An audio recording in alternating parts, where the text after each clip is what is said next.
नारी रिझावे पुरुष को, पुरुष बसी सो होय। बड़ी परस्पर लाग है, जीव विकल रहे रोय।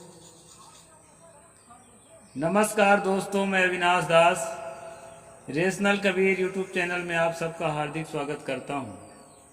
साथियों, यदि चैनल को सब्सक्राइब नहीं किए हैं तो सब्सक्राइब जरूर करें, शेयर करके अपने सभी साथियों तक पहुंचाएं, बेल आइकन को प्रेस करें, ऑल नोटिफिकेशन ऑन रखें ताकि हर नया अपडेट आप तक पहुंच सके। लाइक और कमेंट जरूर करें मित्रों। मैंने सतगुरु कबीर साहब की एक साखी आपके सामने रखी है, उसका संक्षेप में अर्थ करता हूँ। इसके बाद जो है मनुस्मृति का अनुशीलन जो हम कर रहे हैं, इसी क्रम में आगे बढ़ेंगे। मित्रों, इस चैनल का उद्देश्य किसी भी जाति, धर्म, संप्रदाय या व्यक्ति विशेष को आहत पहुंचाना नहीं है। इस चैनल का उद्देश्य है तर्कशीलता को विकसित करना, वैज्ञानिक सोच को समाज में स्थापित करना। सतगुरु कबीर साहिब ने कहा, नारी रिझावे पुरुष को, पुरुष बसी सो होय। बड़ी परस्पर लाग है, जीव विकल रहे रोय। ये जो है प्रकृति का बड़ा भयंकर नियम है। स्त्री को देख करके पुरुष रीझता है, उसका मन जो है आकर्षित होता है, और वही स्त्री भी पुरुष को देखकर आकर्षित होती है। परस्पर में ऐसा संबंध बनता है कि जीव के लिए अर्थात प्राणी के लिए रोने का कारण बनता है। वैसे तो संबंध हंसने के लिए बनाया जाता है, खुशियां मनाने के लिए, जीवन को बेहतर तरीके से जीने के लिए, लेकिन ऐसा हो नहीं पाता। मनुष्य जो है उलझता चला जाता है, उलझता चला जाता है। साथियों,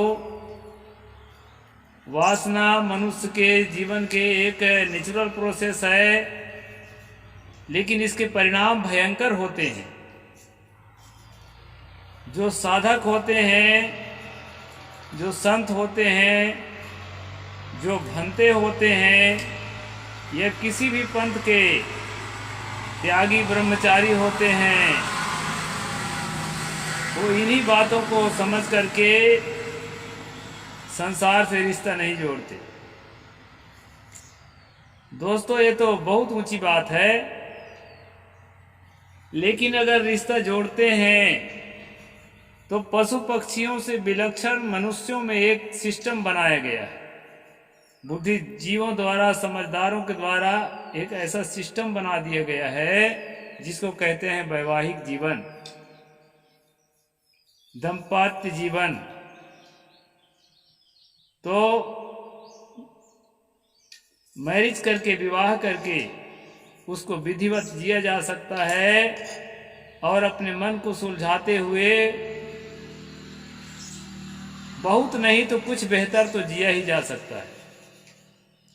लेकिन ऐसा ना हो करके, वासना के वशीभूत हो करके, और जो है अपने सत्ता के अहंकार में, अपने धन के अहंकार में, अपने पद प्रतिष्ठा के अहंकार में मनुष्य जब जो है डूब जाता है तो क्या करता है, अनैतिक रूप से अपने वासना को तृप्त करना चाहता है। मानवीय मूल्यों को एक किनारे रख करके किसी भी स्त्री को छेड़छाड़ करता है। तो दोस्तों, इसी के तहत हमने कल पढ़ा था, श्लोक नंबर 374 तक पढ़ा था, 8वां अध्याय मनुस्मृति। इसमें देखा गया था कि जो शूद्र जो है, जो ओबीसी या SC ST अति शूद्र, वो क्या करता है, किसी बेसहारा स्त्री के साथ छेड़छाड़ करता है जो ब्राह्मण, क्षत्रिय या वैश्य जाति की होती है। मन का डोलना स्वाभाविक है, क्योंकि जो है सुख में और सुविधा में जो जीते हैं उनके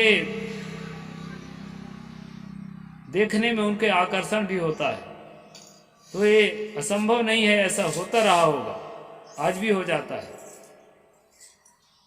तो जो बेसहारा स्त्री ब्राह्मण क्षत्रिय या वैश्य जाति के साथ जो संबंध बनाता है आपाधापी करके, व्यभिचार करके, उसके लिए दोस्तों सजा लिखा गया है।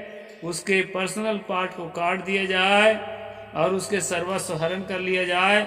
यदि वो स्त्री बेसहारा नहीं है, उसका कोई सहारा है, कोई पुरुष के संरक्षण में है, तो उसको जो है और कठिन सजा देना है, उसका सर्वस्व हरण करके उसको जो है मृत्यु दंड देना है। ये चैप्टर हम लोगों ने कल पढ़ा था। आज आगे चलते हैं कि शूद्र के बाद जो वैश्य आता है, निचले कैटेगरी का दूसरा नंबर, उसके लिए क्या प्रावधान है। इसके बाद जो क्षत्रिय आता है उसके लिए क्या प्रावधान है। इन्हीं सब विषयों पर आज हम मनुस्मृति के माध्यम से जानेंगे कि राम राज्य का, हिंदू राष्ट्र का कानून क्या कहता है।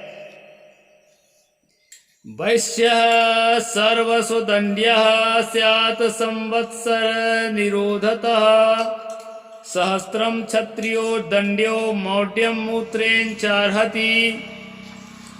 यहाँ पर बताया है दोस्तों, यदि वैश्य रक्षित ब्राह्मणी के साथ मैथुन करे तो सर्वस्व हरण कर 1 वर्ष कैद की सजा दे। यानी बनिया जाति का आदमी अगर किसी ब्राह्मणी के साथ, और वो कौन सी ब्राह्मणी, जो ब्राह्मणी बेसहारा ना हो, जिसके पुरुष का संरक्षण प्राप्त हो, ऐसे के साथ जो है अनैतिक संबंध अगर बनाता है कोई बनिया, उसको क्या सजा दिया है, 1 साल की सजा दे और जो है 1 वर्ष कैद की सजा दे। और अगर यही काम क्षत्रिय करता है तो 1000 का जुर्माना और गधे के पेशाब से उसका सिर मुड़ाना। ये 2 सजा लिखा है क्षत्रिय के लिए। यदि ब्राह्मण जो किसी पुरुष के संरक्षण में है, ब्राह्मण की स्त्री, उसके साथ अगर क्षत्रिय इस तरह कोई करता है, व्यभिचार करता है, तो उसको मनु ने लिखा है कि 1000 रुपया, यानी पण लिखा है, पण माने हम रुपया कह देते हैं, उस समय पण नाम की कोई करेंसी चलती रही होगी, उसका जुर्माना करना है और गधे के पेशाब सिर में डालकर सिर को मुड़ाना है क्षत्रिय का। अभी हमने पिछले एपिसोड में देखा था दोस्तों कि शूद्र के लिए इसी अपराध में जो है उसका सर्वस्व हरण करना, उसके जो है पर्सनल पार्ट काट देना और उसको प्राण दंड देना इत्यादि जो है पिछले एपिसोड में हम देखे हैं। लेकिन यहाँ पर वैश्य और क्षत्रिय को थोड़ा सा राहत दिया गया है। उसको प्राण दंड नहीं दिया जा रहा है और देश निकाला भी नहीं किया जा रहा है। 1 साल की सजा में जो है बनिया को छोड़ा जा रहा है। 1000 के जुर्माना में क्षत्रिय को छोड़ने की बात यहाँ पर मनु जी लिख रहे हैं।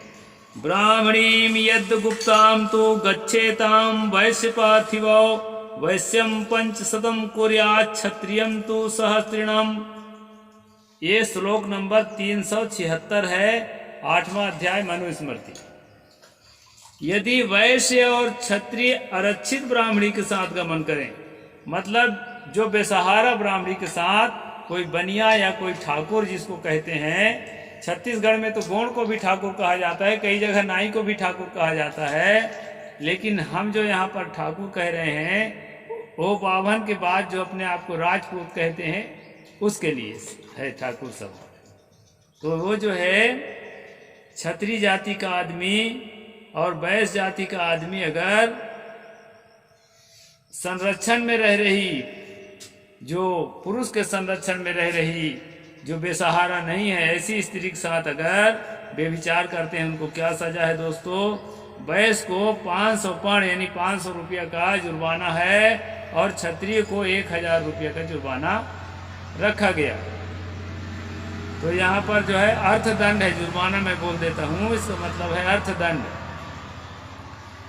उभावपि तु तावेव ब्राह्मण्या गुप्तया सह विलुप्तो शूद्रो दंड्यो दग्धव्यो वा कटाग्निना।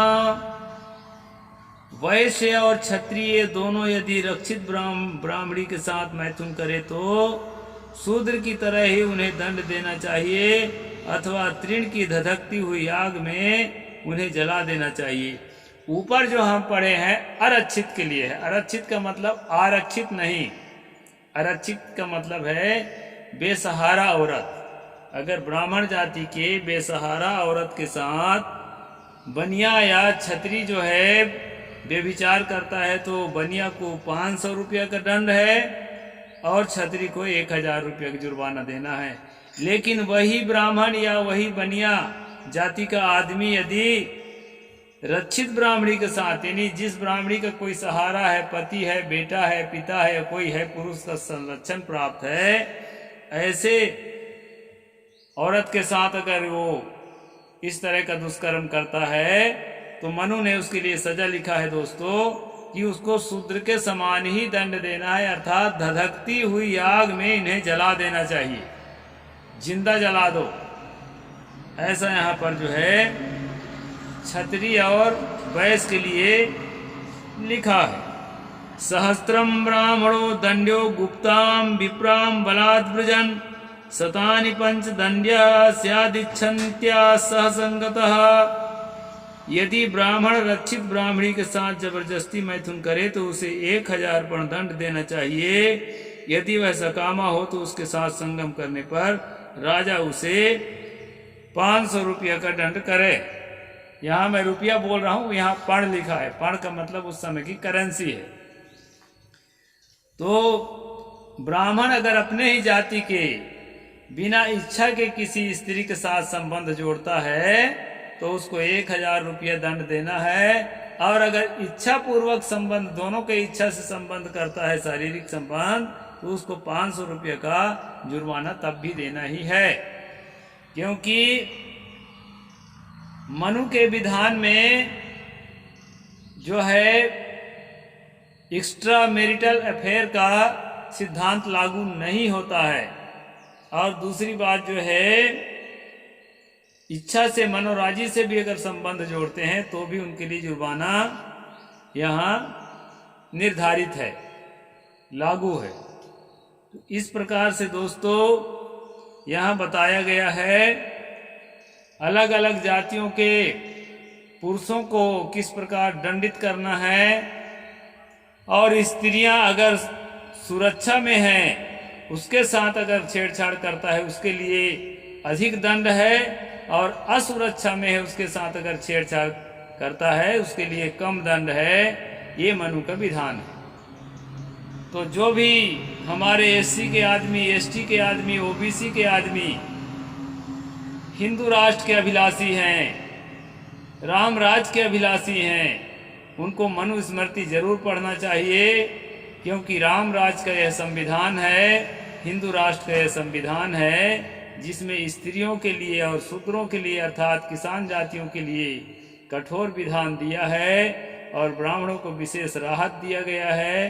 राहत वाला श्लोक मैं कल बताऊंगा कि किस तरह से राहत उसको दी गई है, क्योंकि वीडियो लंबा हो जाए। तो साथियों, यह विषमतापूर्ण कानून, दुनिया में तो विषमता का व्यवहार होता है, आदमी अपने से कमजोर को सताने की कोशिश करता है। ये जो है एक पशु लक्षण है। पशुओं को जंगल में आप देख सकते हैं कि कमजोर पशु को मजबूत पशु जो है मार करके खा जाता है और मारकर गिरा देता है। कमजोर पशु अगर एक ही प्रजाति के हैं तो कमजोर पशु जो है अपना आहार नहीं खा पाता, दूसरा पशु उसको झपट लेता है, छीन लेता है। तो ये पशु का लक्षण है दोस्तों। और यही लक्षण अगर मनुष्य में है तो वो जंगल राज उसी को कहते हैं। तो मनु का कानून जंगल राज की ओर आपको ले जाएगा। और इस कानून को मैं एक्सपोज करके पूरी तरह से किताब खोल करके पढ़कर आपको सुना रहा हूँ और अधिक से अधिक लोगों तक इन बातों को पहुँचाएं ताकि लोग जान सकें और वर्तमान में जो हमारा कॉन्स्टिट्यूशन है, जो हमारा संविधान है, उसकी महिमा समझ सकें कि वह कितनी बड़ी ताकत है जिसके कारण आज हम लोग सुख चैन से जी रहे हैं। बेसहारा को सहारा मिल सकता है, पीड़ित को न्याय मिल सकता है और जो है देश में समता, मानवता, बंधुता और न्याय का राज आ सकता है। उसमें अगर कोई बात समय के अनुकूल नहीं है तो उसका अमेंडमेंट भी होता रहता है। अब तक 106 अमेंडमेंट हो चुके हैं भारतीय संविधान का, लेकिन मनु के संविधान में अमेंडमेंट का नियम नहीं है दोस्तों, क्योंकि श्रुति स्मृतिर ममैव आज्ञा यस्ताम उल्लंघ्य वर्तते आज्ञा छेदी ममद्रोही मद भक्तोपि न वैष्णवा। ये श्रुति स्मृति जो है परमात्मा की वाणी है, परमात्मा की आज्ञा है, ऐसा माना जाता है। इसलिए इसके एक भी अक्षर को काटने को किसी को हक नहीं है। इसलिए दोस्तों इसमें अमेंडमेंट का भी, इसमें संशोधन का भी कोई संभावना नहीं है। तो यह बात मैं आपको बता दिया। आगे ब्राह्मण के लिए क्या क्या विधान है, क्या क्या सुविधाएं हैं, क्या क्या राहत है, उसको अगले एपिसोड में बताऊंगा। अभी यहीं तक बताऊंगा दोस्तों। साहिब बंदगी, जय जोहार, जय भीम, जय भारत।